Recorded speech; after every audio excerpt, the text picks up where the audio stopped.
Finally to battle-torn Vietnam, and from Saigon, the story of how one party of refugees escaped the war. With town after town falling to the communists, rearguard troops blowing up their own installations, and more of the map of Vietnam being shaded red, the trickle of refugees flowing south became a flood. As many as 100,000 of them stretched for over 100 miles back up Route 7, the only road from the north open to Saigon. Outside Saigon, there was chaos. The city itself was already bursting at the seams with refugees, those who hadn't died of fatigue, heat and starvation on the way. And as always, it was the very old and the very young who suffered most. Various voluntary organizations were at full stretch, caring for thousands of babies and young children who'd been orphaned or abandoned by fleeing parents. Australian, American and European bodies all offered to fly them to new homes, but the Vietnamese authorities refused mass applications, and the processing of individual papers was painfully slow. Eventually, recognizing that many children would be better off anywhere but Saigon, the Thieu government relented and mercy flights began to leave the country. We followed one of the baby lifts to bring 99 children to Britain on an aircraft chartered by a daily newspaper. In an airport coach, the children sweltered in the midday sun, while Vietnamese officials discussed whether or not the plane should be allowed to leave. For all concerned, it was a long 2 hours, and when the children finally arrived, they were tired, frightened, and dehydrated. They came by the armload, many too small to know what was going on. Some of the older children wouldn't leave their country without a token struggle. Some were half-castes, the unwanted byproducts of American involvement in Vietnam.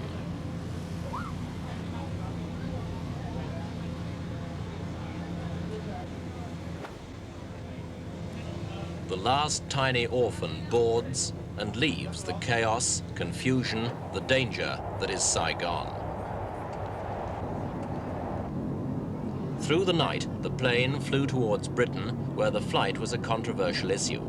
Some social workers argued it was wrong to uproot the children, others that the orphans' only hope lay in escape and adoption. For some of the children, it was to be a return visit to Britain. They had already been medically treated in England by the Ockenden Venture, a charitable organization. Min is one. She caught polio when she was 2, and the Ockenden Venture helped. Now she can walk again. Over London, we spoke to one of the voluntary workers. How long have you been in Vietnam? Oh, been 6 months now. Where have these 2 children come from? Are they in Saigon? Well, this one was from Saigon. I don't know which orphanage it was. We've had her in our house in Saigon for 3 months. This one, she just came a couple of days ago. I don't know where she's from, which orphanage. What do you think would have happened to them if you hadn't brought them out with you? Oh. I don't know. The situation in the country is pretty bad. I don't think maybe they'd have come to any harm. They're both physically fit, normal. But the conditions in the orphanages are going to be so overcrowded anyway, with the refugees pouring down. And they're in a bad way anyway. And these ones you think will have a very easy chance of being adopted in England? This one already has parents in England. And I know Project Vietnam Orphans, they have a long list of families already vetted to have children. Just waiting for the children to come. At London Airport, controversy was forgotten and compassion took over as the next step of the journey began.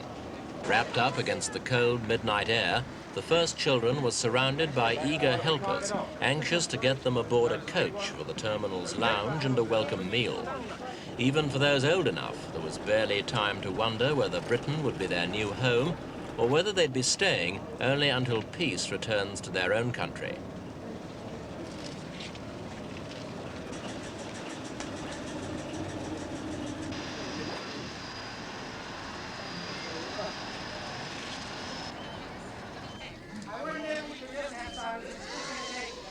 This is just going to take a few minutes, and the quicker we do this, the better. Time to be sorted out. Number 70. 70. 70. 4 of the children were destined for couples in Belgium, 24 for France, at least 9 for British families, and the rest to stay for a while at Ockenden Ventures homes. Here at least, there were no worries about where the next mouthful would come from.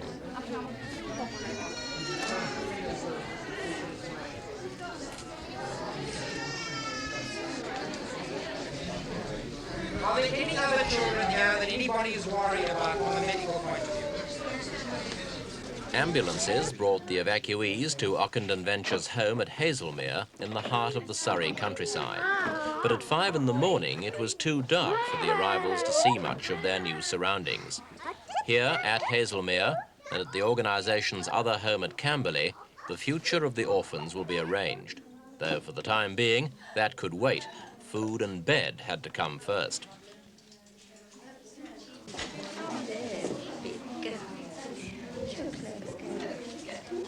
Do you want a bottle? I know, I need the... I can't get to it.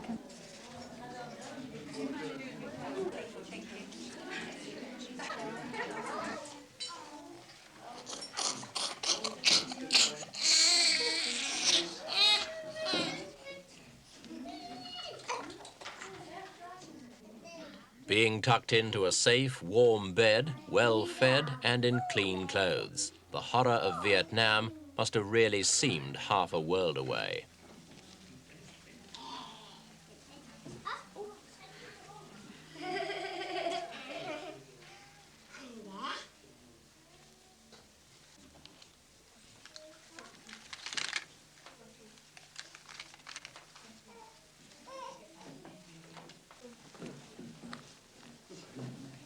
Newspaper pictures of the appealing waifs stirred instant response in Britain from thousands of families offering adoption. The switchboards of the adoption agencies were literally jammed with calls from emotional couples. But there'll be a long vetting process before the children are placed in truly suitable homes. From past experience, the Ockenden Venture expects to examine 150 practical applications for each child.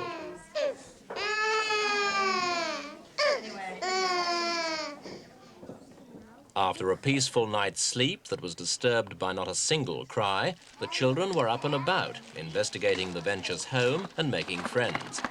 Despite the immediate high spirits, there will be problems, the slow process of learning new ways. Look what I've got. Look, Lynn. Oh, isn't that beautiful? Undoubtedly, the arguments will continue for and against bringing the orphans from the country and culture they know to a strange land.